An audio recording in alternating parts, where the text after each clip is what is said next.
सीताराम प्रसाद, पूर्व सैनिक, आप सबके बीच फेसबुक लाइव आया हूँ। आप सभी का फेसबुक लाइव में हार्दिक स्वागत करता हूँ। साथियों, जैसा कि आप सबको मालूम है कि बहुत दिनों से मैं फेसबुक लाइव नहीं हो पा रहा हूँ। इस बीच देश में, विदेश में, बिहार राज्य में बहुत सारी घटनाएं हुई हैं, लेकिन व्यक्तिगत व्यस्तता के कारण मैं आप लोग के बीच फेसबुक लाइव नहीं हो पाया। तो कोई बात नहीं, आज व्यस्तम कार्यक्रम के बीच मुझे लगा कि मुझे समय निकाल करके आप लोग के बीच आना चाहिए और देश विदेश के राजनीतिक घटनाक्रम के बारे में आप लोग को अवगत कराऊं। इसलिए मैं आपके बीच आज उपस्थित हूँ। साथियों, जैसा कि आपको मालूम है कि रसिया यूक्रेन का युद्ध जो अनपेक्षित था, मुझे भी लग रहा था कि 4 या 5 या 10 दिन के अंदर में ये युद्ध सिमट जाएगी, लेकिन ये युद्ध आज लगभग 110 दिन निकल गया और फिर भी लड़ाई जारी है। तो हकीकत तो यही है कि युद्ध 3 या 4 या 5 दिन में ही समाप्त हो गया था, लेकिन व्लादिमीर जेलेंस्की और उनकी हठधर्मिता तथा पश्चिमी देशों के बदौलत, उनके हथियार के बदौलत, एक मायने में कहे तो जो गांव में चुंगलखोर आदमी होते हैं ना, भले उसकी हैसियत नहीं होती है लड़ाई झगड़ा करने की, मारपीट करने की, लेकिन चुंगलखोर लोग के चक्कर में उसको साहस बढ़ाते जाता है और उसको प्रेरित करते जाता है कि चलो मैं साइड में हूँ, मैं तुमको मदद करूंगा। और इस बदौलत वो लड़ाई झगड़ा मारपीट में व्यस्त हो जाता है और अपनी पूरी आर्थिक स्थिति से लेकर शारीरिक क्षमता और अपना विकास खो देता है। उसी प्रकार शुरुआत में यूएसए और जितने पश्चिमी देश है, नाटो के सदस्य देश है, यूरोपियन यूनियन है, सभी ने जेलेंस्की को साथ देने का वादा किया, लेकिन शुरुआती दौर में साथ नहीं दिया। दोस्तों, मैं बताना चाह रहा हूं कि जो साथ अभी दे रहे हैं, इसका 1/4 भाग भी पहले वो साथ दिए होते तो रसिया कभी भी युद्ध आगे नहीं बढ़ाता। बस करना इतना ही था कि नाटो के जितने देश थे अगल बगल में, उन सारी देशों में, आजू बाजू के देश में नाटो के वहां पे वार ड्रिल कराना था। अपने जो भी सैन्य साजो सामान थे उनके साथ सैन्य ड्रिल कराना था। और उस समय अभी जो हथियार दे रहे हैं, MLRS, multi launcher rocket system, और जो भी हथियार है 80 किलोमीटर 70 किलोमीटर मार करने वाला, उसका कुछ भाग दिए होते तो रसिया को डर होता कि अभी सप्लाई दे रहे हैं और यहाँ पे आर्मी उनके तैनात है, सेना तैनात है, वो आगे नहीं बढ़ता। लेकिन यूक्रेन जब लगभग 75% बर्बाद हो गया, उसके जब 40 शहर बर्बाद हो गया, उसके बाद पूर्णतः बर्बाद करने के लिए और एक पंथ विकास, एक तरफ तो यूक्रेन बर्बाद हो रहा है, दूसरी तरफ रसिया भी थोड़ा बहुत नुकसान झेल रहा है। तो अपने दुश्मन को किसी भी प्रकार कम करना, उसके ताकत को कम करने की जो ये साजिश चल रही है, वो इस युद्ध को हो सकता है तृतीय विश्व युद्ध की तरफ ले जाए, लेकिन ऐसी संभावना लग नहीं रहा है, बट कुछ भी हो सकता है। साथियों, ये तो रही विदेशी हलचल, और इस बीच ताइवान का मुद्दा भी गरमाया हुआ है। चाइना सोच रहा है कि जिस प्रकार यूक्रेन पर हमला करने के बाद यूएसए और यूरोपियन यूनियन संघ प्रत्यक्ष रूप से लड़ाई नहीं लड़ा तो उस प्रकार ताइवान पर भी हमला करेंगे तो कोई मदद के लिए नहीं आएगा। लेकिन वहां की परिस्थिति अलग थी, यहाँ की परिस्थिति अलग है। एशिया पैसिफिक में चाइना का दुश्मन डायरेक्टली बहुत है, साथ में तो हम खुद ही है भारत, और उसको चारों तरफ लगभग 12 देश घेरे हुआ है। वो सब का सब दुश्मन है चाइना का। पहले छोटे छोटे कंट्री है लेकिन सब ब्रह्मोस जो भारत से लेकर के अपने तैनाती कर रखे हैं। उसके बाद जापान जो है वो भी शक्तिशाली राष्ट्र है, वो भी उसके अगेंस्ट है। और साउथ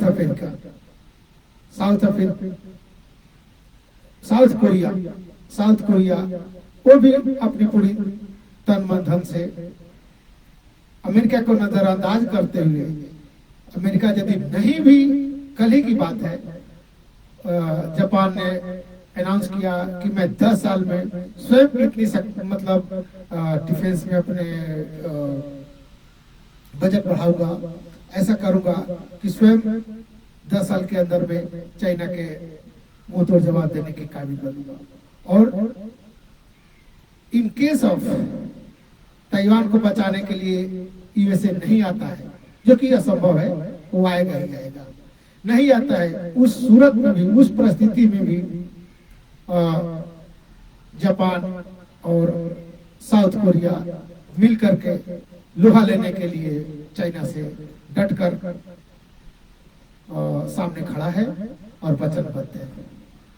तो ये तो जो सूरत हाल बताया जो विदेशी घटनाक्रम की, लेकिन दूसरा बहुत ही अहम चर्चा और अहम मुद्दा बेबाक राय में अपनी रखना चाह रहा हूं कि हमारे देश में ज्ञान वापी मस्जिद में शिवलिंग मिलने की चर्चा को लेकर के जो कठिन परिस्थिति उत्पन्न हुई, इसको नेशनल से लेकर के इंटरनेशनल मुद्दा बना दिया गया है। ये काफी दुखद और दुर्भाग्यपूर्ण है, और जिसके वजह से, जिसका साइड इफेक्ट ये दिख रहा है कि जितने भी खाड़ी देश है, हम यूं कहें कि ओपेक के सदस्य लगभग 56 मुस्लिम कंट्री को कमोबेश भारत का विरोध कर रहे हैं। हालांकि ये हमारा इंटरनल मामला है। बहुत सारे मुस्लिम कंट्री ये बोले हैं कि भारत जो स्टेप लिया है वो एकदम सही स्टेप लिया है और ये भारत का आंतरिक मामला है, इसलिए हम इसमें हस्तक्षेप नहीं करेंगे। कल बांग्लादेश का विदेश मंत्री का बहुत ही अच्छा वक्तव्य आया और उन्होंने बोला कि ये भारत का आंतरिक मामला है और जो भारत एक्शन ले रहे हैं, इंडिया के प्राइम मिनिस्टर एक्शन ले रहे हैं, वो माकूल है, स्वागत योग्य है। लेकिन इसके बावजूद भी कतर और ढेर सारे कंट्री है, मिस्र और तुर्की, ये सब इसको इंटरनेशनल मुद्दा बना करके भारत की छवि खराब करना चाहता है, जिसके तहत हमारा जो गेहूं लौटा दिया, मिस्र भी लौटा दिया और तुर्की भी लौटा दिया और अन्य सामानों का भी बहिष्कार कर दिया, जिसका प्रतिकूल असर हमारा देश पे पड़ा। लेकिन उसको संभालने के लिए विदेश मंत्री जयशंकर जी ने राजनीतिक चाल चली और उनकी कमजोरी की नस पकड़े। जैसे कि मिस्र में जितने भी दवा उपकरण हमारे देश से निर्यात होते थे उस पर पाबंदी लगा दिए, कुछ पे टैक्स बढ़ा दिए, जिसके चलते अभी मिस्र की छटपटाहट बढ़ गई है और पुनः उन्होंने आग्रह किया है कि आप व्यापार का मार्ग खोलिए, व्यापार का मार्ग खोलिए और हम गेहूं लेने के लिए तैयार हैं। हालांकि अब उन्हें हम गेहूं सप्लाई नहीं करने जा रहे हैं। अभी तक ऐसा जो विदेश मंत्रालय के तरफ से जो सूचना मिली है उसके अनुसार, तो ऐसा नहीं है। हमारा देश आत्मनिर्भर के राह में, विश्व गुरु बनने के राह में अग्रसर है और हमें अपने देश के नागरिकों से अपील करना है, सोच समझ रखना है कि हम अपने राष्ट्र के लिए करें, हम अपने इंटरनल मुद्दे को इंटरनेशनल मुद्दा बनाने की कोशिश न करें। जबकि दुर्भाग्यपूर्ण है कि एक्शन होने के बावजूद भी इसको इंटरनेशनल मुद्दा बनाने की कोशिश की गई। हालांकि एक बात बताना चाह रहा हूं कि ये जो ज्ञान वापी मस्जिद में या वो शिवलिंग मिले या मुस्लिम पक्षकार लोग बोले कि ये फवारा है, तो सबसे प्रथम तो ये कहना चाह रहा हूं कि जितने भी मीडिया है, जितने भी मीडिया हाउस है, NDTV, Zee TV, star plus, star news, जितने भी है, उनका ये मीडिया ट्रायल करना किसी भी चीज में बंद करना चाहिए। जब हम सब्जी की जरूरत होती है तो हम सब्जी के दुकानदार के पास जाते हैं। जब हमें पुस्तक की जरूरत पड़ती है तो पुस्तक विक्रेता के पास जाते हैं। जब हमारे बच्चों को मैथ पढ़ाने होते हैं तो मैथ का टीचर ढूंढते हैं। इंग्लिश पढ़ानी होती है तो इंग्लिश का टीचर ढूंढते हैं। लेकिन दुनिया का कोई भी मुद्दा हो, देश का कोई भी मुद्दा हो, कोई भी सब्जेक्ट हो, उस सब्जेक्ट में मीडिया ट्रायल में क्या होता है, एक समाजवादी पार्टी के बकलोल नेता को पकड़ लिए, भाजपा के बकलोल नेता के, कांग्रेस को पकड़ लिए, बक बक बोलने वाले को, उसको ABCD कुछ मालूम नहीं होता, इतिहास में कुछ मालूम नहीं होता इस मुद्दे के बारे में। लेकिन मीडिया को भी चाहिए क्या? मीडिया को चाहिए कि टीवी पर बवाल मचे और उसका TRP बढ़े। इसलिए वैसे वैसे लोगों को अपने टीवी शो में इनवाइट करते हैं। गाली गलौज, मारपीट से लेकर के ऐसे ऐसे विवादित जो अमर्यादित भाषाओं का जो उपयोग होता है, एक दूसरे पर जो लांछन लगाया जाता है, यही मीडिया हाउस का मकसद होता है। यदि मीडिया का मकसद पहले ये होता था, चौथा स्तंभ कहलाता था कि वो देश की सच्चाई बताते हैं, तो यदि देश की सच्चाई बताना था, जो सुप्रीम कोर्ट या न्यायालय को एक सहयोग करना था, अच्छे अच्छे उसका जो छुपे हुए वैज्ञानिक तथ्य निकाल करके सामने रखना था, तो करना क्या होना चाहिए? होना ये चाहिए कि जो भी पुरातत्ववेत्ता या इतिहासकार, उन लोगों को पैनल पे बैठाना चाहिए था और उन लोगों से चर्चा कराना चाहिए था। मुपू शर्मा को क्या मालूम कि 400 साल पहले मुगल शासन किया तो उसमें फवारा लगाया नहीं लगाया? क्या उत्तर पुरातत्ववेत्ता है? नहीं है। क्या वो इतिहासकार है? नहीं है। फिर और जो मौलवी मौलाना बोल रहा है कि फवारा लगाया, शिवलिंग नहीं है, तो क्या वो हिंदू धर्म का ज्ञाता है या इतिहासकार है या पुरातत्ववेत्ता है? यानी दोनों में से कोई भी सही नहीं है। और सबसे बड़ा गलत है ये मीडिया ट्रायल हाउस, और इनको सरकार की तरफ से बैन करना चाहिए। क्यों बैन करना चाहिए? जब ये जुडिशियरी में कोई मदद नहीं कर सकता है तो फिर विवादित बयान दे करके पूरे देश में बवाल क्यों मचता है? कहीं भी बलात्कार हो गया, डकैती हो गई, बाढ़ आ गया, तूफान आ गया, कुछ भी हो गया, दो नेता को पकड़ के टीवी डिबेट पे लगा दिए, गाली गलौज, मारपीट होने लगा। उसे क्या फायदा है? यदि देश को फायदा नहीं है, न्यायालय को फायदा नहीं है, लाभ नहीं है, तो वैसे आदमी को मीडिया क्यों बुलाती है, क्यों विवादित बयान दिलाती है? उनका मकसद हकीकत को बयान नहीं करना होता है, उनका मकसद सिर्फ और सिर्फ अपना TRP बढ़ाना होता है और पैसा कमाना होता है। इसलिए चौथा स्तंभ कहने के लिए भी रह गया है, पूरा पैसा कमाने का एक जरिया बनकर रह गया है। जितने भी टीवी और जो भी डिबेट शो में लेते हैं, इन पर स्वतः से यहाँ लेकर के सुप्रीम कोर्ट को बैन लगाना चाहिए। यदि ऐसा कोई मुद्दा आता है तो उसके जानकार को पकड़िए। जैसे हमारे बच्चे को इतिहास पढ़ाना होता है तो इतिहास के टीचर के पास या तो ट्यूशन कराते हैं या उनका बुलाते हैं, या मैथ पढ़ाना होता है तो मैथमेटिशियन को बुलाते हैं। उसी प्रकार जिस तरह का देश में मुद्दा हो उसके ज्ञाता को बुलाना चाहिए और उस पर डिबेट कर करके लोगों का डाउट संदेश दूर करना चाहिए, ना कि नेता लोगों को बुला करके छोटे छोटे भैये लोगों को बुला करके और उनसे गलत बयानी करा करके और पूरे देश में बवाल मचाना चाहिए। एक बयान के चलते 56 कंट्री हमारा विरोध किया, जिसके चलते करोड़ों अरबों का नुकसान हुआ और कितने तरह के परेशानी हुआ वो तो सब आपको मालूम है।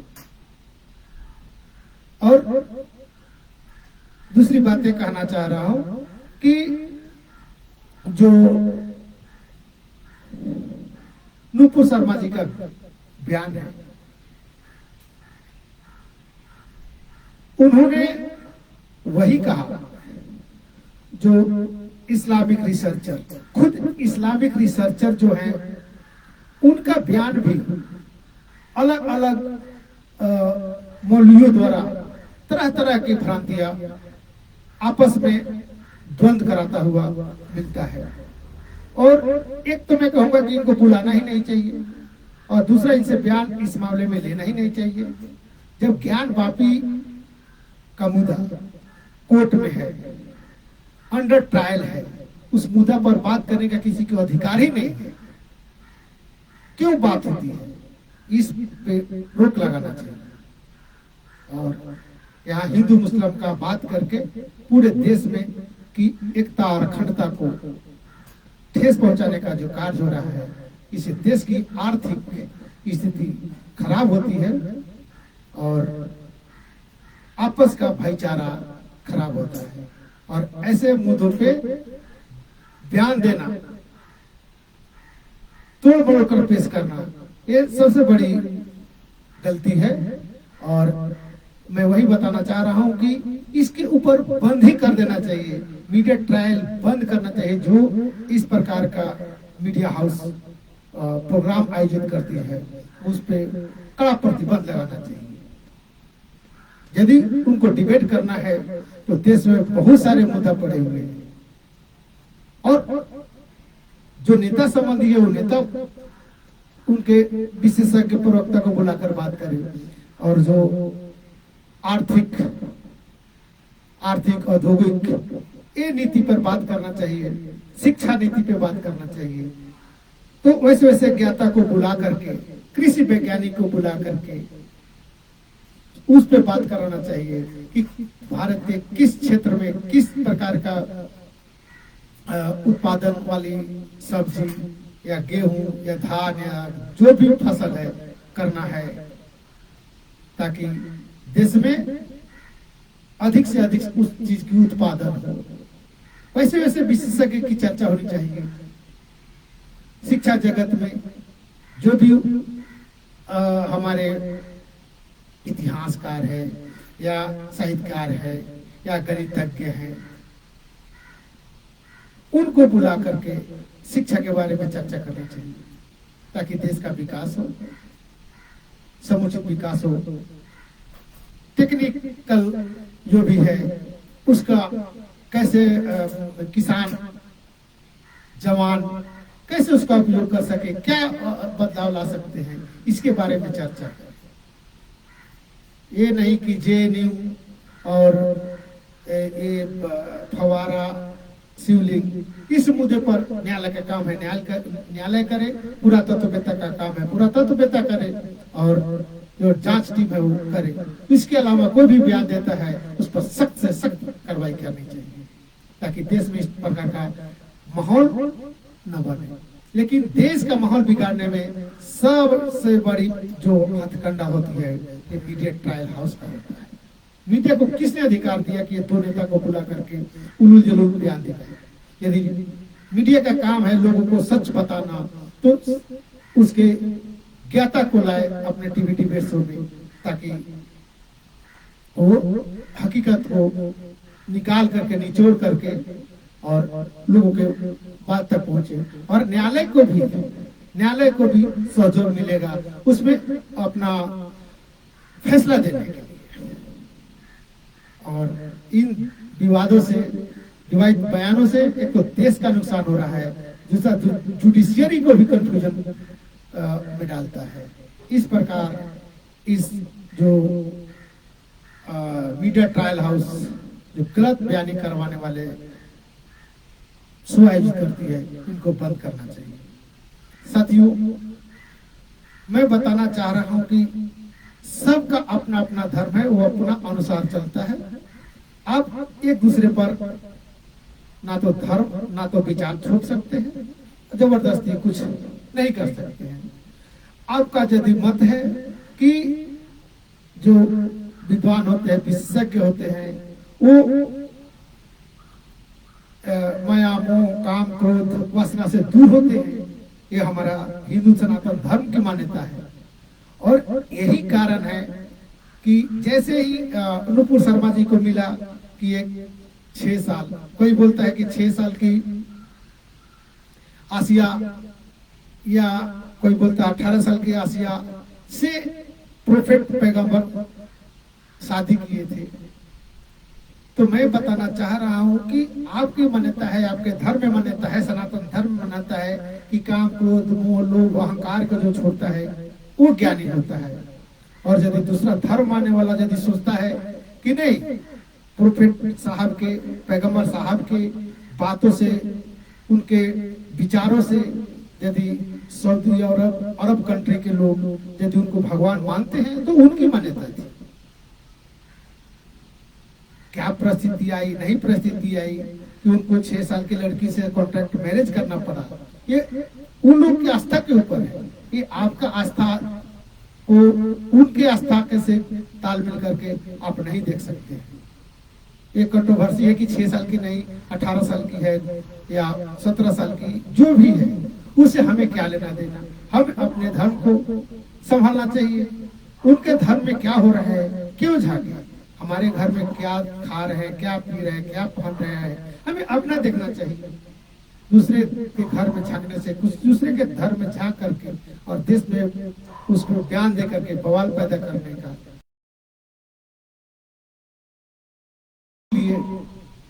उसके जो उसके अनुसार चल रहा है उनको चलने दीजिए। आप अपना अनुसार चलना है, अपने अनुसार चलिए। आपको यदि कोई सोच विचार और बदलाव लाना चाहते हैं तो आप अपना कम्युनिटी में विचार लाइए। यहाँ भी सुधार करने के लिए बहुत सारा रास्ते हैं।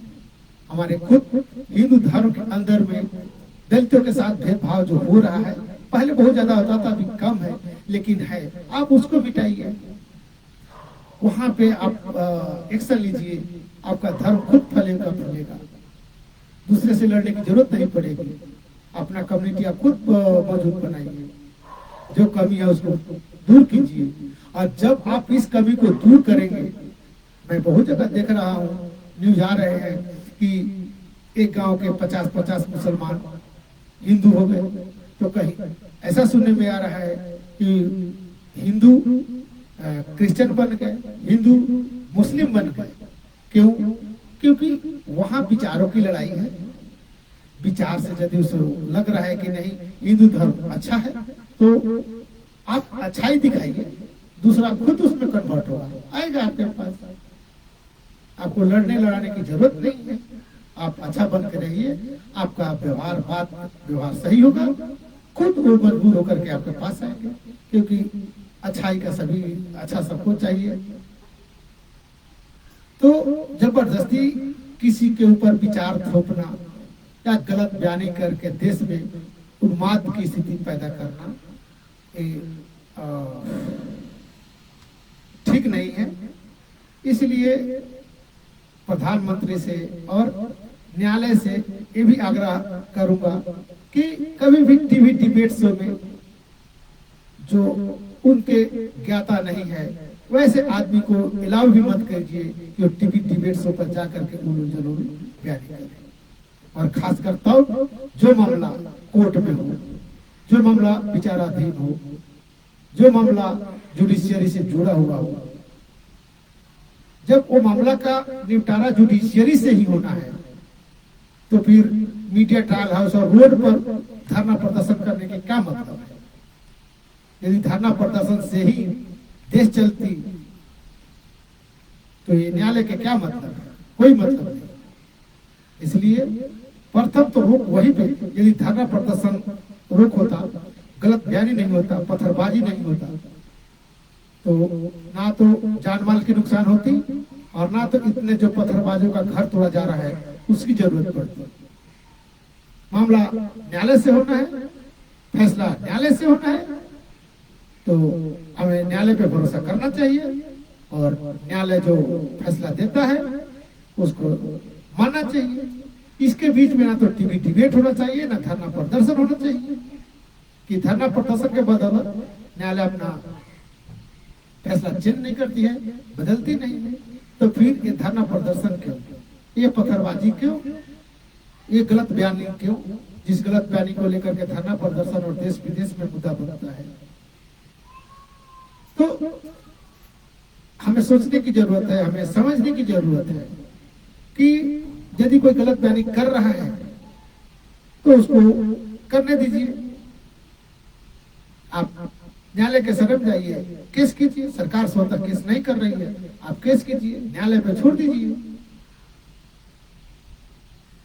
ना तो नुपुर शर्मा के बोलने से फवारा शिवलिंग बन जाएगी और ना तो मुस्लिम समुदाय के बोलने से शिवलिंग है जो फवारा बन जाएगी। फिर क्यों, फिर टीवी डिबेट शो क्यों, किस लिए? धरना प्रदर्शन करने से भी चेंज नहीं होने, फिर धरना प्रदर्शन क्यों? जब होना है तो न्यायालय से ही होना है, न्यायालय पे ही विश्वास करना है अंततोगत। तो फिर न्यायालय पर विश्वास कीजिए।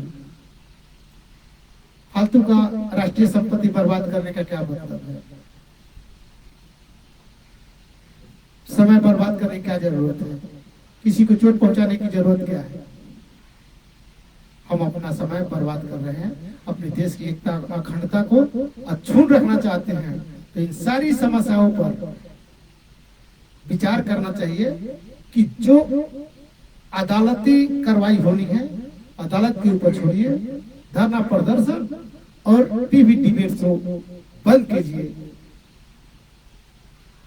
टीवी डिबेट शो में ज्ञान की बातें होनी चाहिए, विकास की बातें होनी चाहिए, उद्योग धंधों की बात होना चाहिए, कल कारखाने की बात होनी चाहिए, सुख सुविधाओं की बात होना चाहिए। उन उपायों पर चर्चा होनी चाहिए जिन उपायों को अपना करके हमारे देश के नागरिक विकास के पथ पे अग्रसर हो, ना कि गलत बयानी करके टीवी डिबेट शो का बात सुन करके देश में उन्माद फैलाए।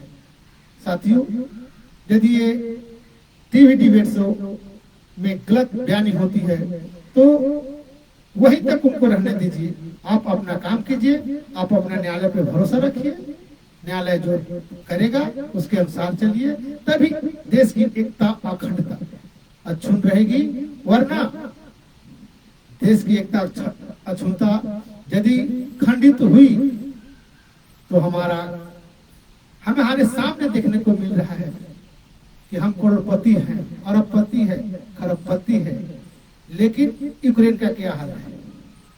यदि एकता अखंडता खराब होगी, हम कमजोर होंगे, तो जो रसिया यूक्रेन का हाल किया है, आने वाला दिन में चाइना भी हमारा हाल कर सकता है। तब ना तो करोड़पति बचेंगे ना करोड़पति बचेंगे। जब मिसाइल अटैक होगा तो हमें ना तो धनी गरीब पहचानेगा और न हिंदू मुसलमान पहचानेगा। अभी हाल ही की बात है, परसों बिहार का एक मुस्लिम परिवार का लड़का जो काम करता था जम्मू कश्मीर में, वो आतंकवादी का शिकार हो गया।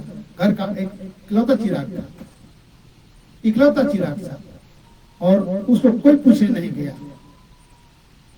कल परसों का न्यूज में देखा कि जन अधिकार पार्टी के जो पप्पू यादव हैं वो गए थे, शायद 25-30 हजार रुपया दिए।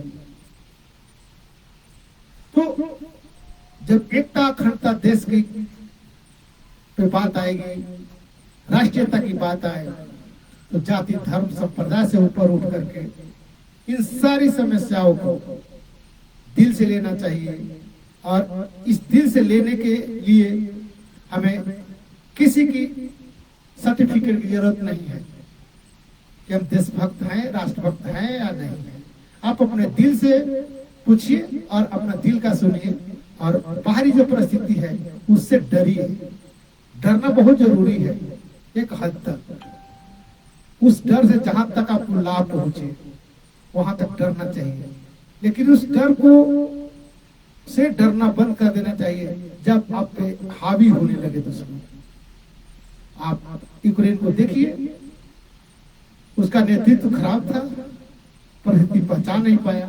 आज अरबपति करोड़पति और ना जाने कितने पूंजीपति सब बर्बाद हो रहे, घर छोड़ के भाग रहे, पलायन कर गए। तो जो इंटरनल चीजें हैं वो हमें आपस में मिल बैठ करके सहयोग से न्यायालय के ऊपर भरोसा करके आत्मसात करें और नेशनल मुद्दा को इंटरनेशनल ना बनाए। टीवी डिबेट शो के प्रवक्ता का बात ना सुने। आप देश के हित के लिए आप क्या कर सकते हैं, क्या कदम उठा सकते हैं, क्या उठाना चाहिए, इसके बारे में सोचना चाहिए। तभी आपका एकता अखंडता और देश अक्षुण्ण रहेगा और हमारा देश विश्व गुरु की राह में जो आगे बढ़ चुका है उस राह में हमें रूढ़ा नहीं बनना है और रुद्ध नहीं बनना है। उस राह में हमें एक कदम आगे बढ़ाना है। हम बढ़े, तुम बढ़े, सब बढ़े। इसलिए इन्हीं वक्तव्य के साथ आज का फेसबुक लाइव मैं यहीं पे समाप्त करता हूं। तब तक जय हिंद, जय भारत, धन्यवाद।